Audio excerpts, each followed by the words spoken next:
No programa de hoje, você vai conhecer uma pesquisa realizada na Escola de Veterinária da UFMG que descreve pela primeira vez no Brasil uma bactéria causadora de doenças em cães, equinos e animais silvestres. Você vai conhecer ainda as atrações noturnas do aquário temático da Bacia do Rio São Francisco. O De Olho nos Bichos começa agora, não saia daí!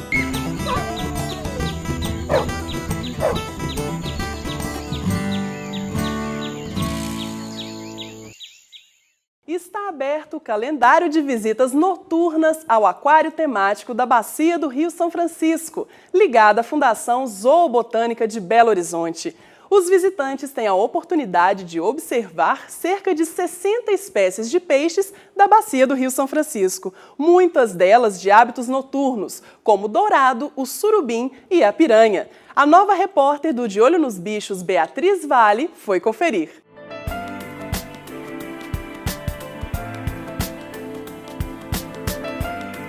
Sexta-feira à noite também é dia de levar a família para visitar o zoológico. A Fundação Zoobotânica de Belo Horizonte abre as portas do aquário da Bacia do Rio São Francisco para uma interessante visita noturna. Vim trazer meu pequeno para conhecer, para ver os peixes do Rio São Francisco. Tô achando bem legal, né? Esses peixes grandes. É bem interessante, né? Trazer ela para ver os peixinhos. O aquário funciona durante o dia, mas segundo o biólogo responsável, quem faz a visita noturna vai encontrar os peixes muito mais ativos. Tem várias espécies, né? Os bagres, o surubim, sarapó, piranha. Tem várias espécies que elas são realmente mais ativas à noite mesmo.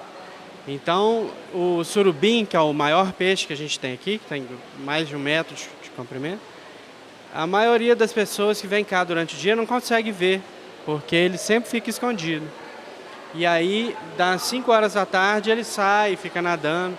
Então, foi mais para isso, para a gente tentar mostrar para o público essas espécies de hábito noturno. O aquário da Bacia do Rio São Francisco possui 21 tanques de tamanhos e formatos diferentes, contendo cerca de 1 milhão de litros de água.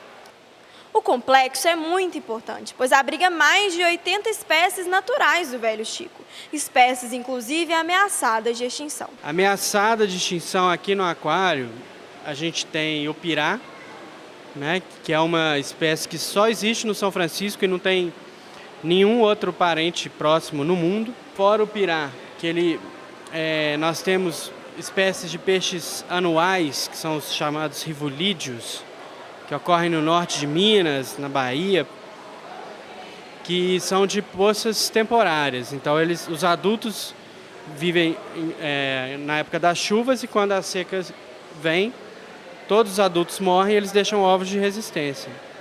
Então, por isso, eles eram até conhecidos como peixes das nuvens, que as pessoas achavam que eles vinham com as nuvens. Essas espécies, por serem muito restritas, terem uma distribuição muito restrita em cada poça, tem espécies que vivem, sei lá, 20 metros quadrados, elas já são ameaçadas por natureza. O surubim, encontrado apenas na Bacia do Rio São Francisco e na Bacia do Prata, é a grande atração do aquário. Por ser um animal de hábitos noturnos, quase não pode ser visto durante o dia. Esse surubim é o surubim do São Francisco, né? Todo mundo tenta vir aqui durante o dia para vê-lo, mas realmente é difícil, que ele sempre fica escondido. Então, à noite a gente tem essa possibilidade. E agora ele deve estar com uns 30 e poucos quilos. E é a maior espécie que existe no São Francisco, né? Ela não foi classificada como ameaçada de extinção, porque, na verdade, a mesma espécie existe no Rio Paraná também. Mas o que acontece é que no São Francisco mesmo, a quantidade da população, a abundância está diminuindo extremamente. Agora é muito difícil da gente ver o surubim já de maior tamanho na bacia. As famosas piranhas, temidas por todo mundo, também podem ser encontradas lá. A piranha do São Francisco é a maior espécie de piranha que existe, né? Então elas chegam até mais de 6 quilos. E aqui a gente tem umas bem grandes assim. E elas também têm o hábito noturno, então durante o dia a gente vê elas bem paradas, bem tranquilonas. E aí agora à noite, como vocês podem ver, elas já estão interagindo mais, estão uma até namorando às vezes, uma perseguindo a outra. Para alimentação a gente dá principalmente peixe, que é a verdadeira alimentação delas na natureza, né? Então todo mundo acha que come boi, come mamífero, então, mas não, é muito raro isso acontecer. Inaugurado em 2010, o aquário tem como objetivo homenagear o Rio São Francisco e incentivar a proteção ambiental. Essa importância a gente tenta trabalhar na educação ambiental, para mostrar realmente os impactos que tem, né, que a cidade causa, e as espécies que nós temos aqui na região, que todo mundo conhece mais como comida, né, as maiores, dourado, surubim, e que as espécies menores, na verdade, quase ninguém conhece, né? Então, o que nem a ciência conhece direito. Apreciar os peixes no aquário é uma experiência inesquecível, mas a importância de lugares como esse vai muito além do lazer da população. Então, aqui a gente tenta trabalhar, mostrar as espécies que nós temos no São Francisco e os impactos que elas sofrem. Porque, na verdade, o que acontece no Brasil hoje ainda, que os peixes eles não são tratados como fauna. Até a legislação é diferente. Até a legislação, eles são tratados como recurso pesqueiro, né? Então, aqui a gente tenta mostrar que eles são fauna, sim. Tenta mostrar as ameaças de cada espécie e que, se a gente não tomar cuidado, nós vamos perder.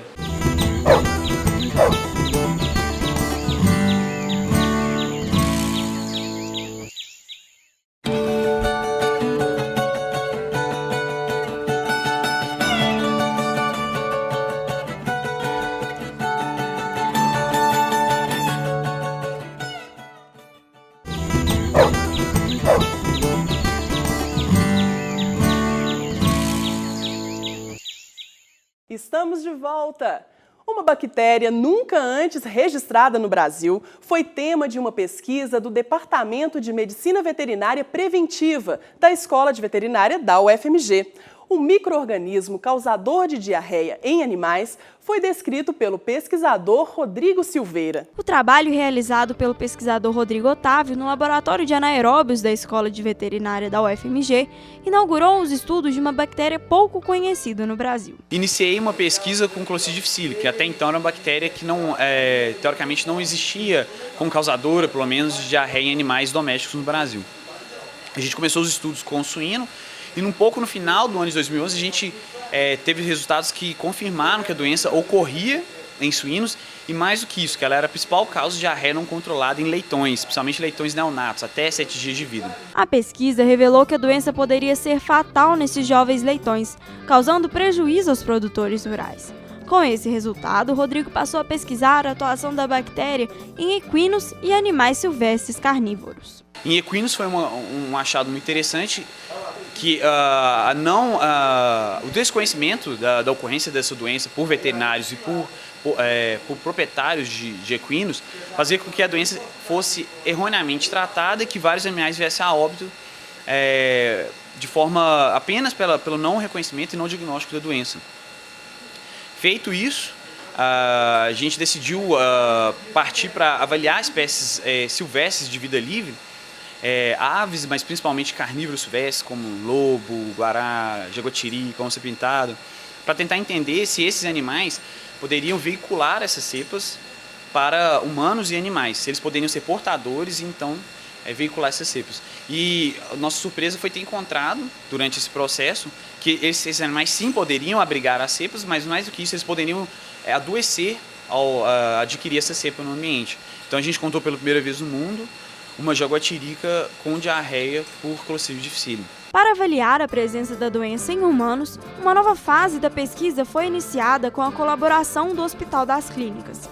Pacientes que desenvolviam diarreia após a internação tiveram suas fezes analisadas. Desses pacientes todos que nós coletamos, um total de um pouco mais do que 100 pacientes, 30% foram positivos, ou seja, a doença ocorria no hospital.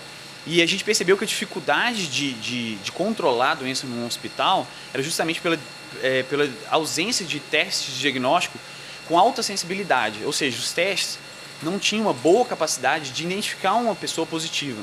Muitas vezes uma pessoa que era positiva para a infecção hospitalar era dada como negativo no teste diagnóstico. E com isso, ele não recebia o tratamento correto e era mantido no ambiente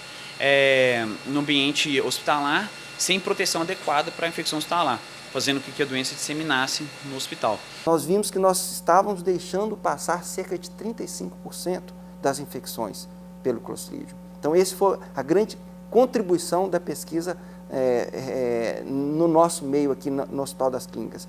Foi o aumento da acurácia diagnóstica e, efetivamente, o tratamento de modo mais eficaz. A doença exige atenção dos especialistas, pois pode causar diarreia, dores abdominais e, principalmente, o agravamento do quadro clínico dos pacientes. Por isso, alguns cuidados especiais são necessários para evitar a contaminação. O Clostridium está presente nas fezes e o não cuidado com medidas, pelas medidas higiênicas que nós chamamos de universais, o indivíduo ele pode contaminar o outro através do toque, do contato com a mão, uma vez que depois essa mão pode ser levada à boca. É importante comentar ainda que o Clostridium, fora do nosso organismo, ele adquire aquela forma que a gente chama de esporulada, e essa forma esporulada, ela vive em superfícies inertes no solo por 6, 7, 8 dias, de tal maneira que não necessariamente eu tenho que ter um contato direto com uma pessoa para adquirir o Clostridium difficile. O contato da nossa mão com a superfície inerte e essa mão sendo levada à nossa cavidade oral, ela pode sim ser uma via de contaminação do Clostridium difficile também. A prevenção, ela se dá através de medidas de higiene universal. Então, é importante, uma vez que a pessoa tenha o Clostridium difficile, que ela lave as mãos com água e sabão. O segundo passo, a nível hospitalar, é isolar esse paciente. É desastroso uma infecção pelo Clostridium difficile causar uma epidemia a nível hospitalar, com a morbimortalidade associada a essa infecção, com agravamento de condições prévias presentes nesses pacientes. Um dos objetivos de Rodrigo foi descobrir se a doença se tratava de uma zoonose, ou seja, se animais contaminados poderiam passar a doença para seres humanos. Ao final de estudar todas essas espécies, incluindo humanos, eu tinha uma livraria de amostras. Eu peguei essa livraria e fui fazer o meu doutorado sanduíche, que foi na Eslovênia e na Dinamarca. Na Eslovênia, a gente avaliou essas amostras de Clostridium difficile, isoladas de várias espécies, e a gente percebeu que elas tinham uma semelhança muito grande. As amostras que eram isoladas de cães, equinos, bovinos, eram extremamente semelhantes a amostras isoladas de humanos, ou seja, talvez uma zoonose e uma antropozoonose. Ou seja, uma doença poderia passar de humano para animais ou de animais para humanos. Isso ainda não foi confirmado, mas em outros trabalhos do exterior também sugerem isso e a suspeita é um tanto quanto forte. A infecção pode ser tratada com antibióticos específicos, tanto em animais quanto em homens. Mas a ideia é continuar a pesquisa em busca de uma forma eficaz de prevenção à doença. Atualmente a gente está estudando os antimicrobianos, que são mais utilizados para prevenir a doença, para ver se as cepas que a gente isolou, se elas são resistentes a esses antimicrobianos. Estamos avaliando 2 métodos de prevenção da doença. Uma vacina, no meu pós-doutorado, uma vacina que seria utilizada em suínos e equinos principalmente, e a gente está testando também uma cepa de Clostridium difficile que ela protegeria ao invés de causar a doença. É uma cepa que ela não é capaz de produzir as toxinas. Ela entraria no suíno, colonizaria o intestino suíno e impediria que a outra cepa, que poderia causar a doença, fosse ingerida e colonizasse, causando a diarreia. O nosso programa fica por aqui. Todas as novidades estão no Twitter e no Facebook. Obrigada pela companhia e até o próximo De Olho nos Bichos. Tchau, tchau!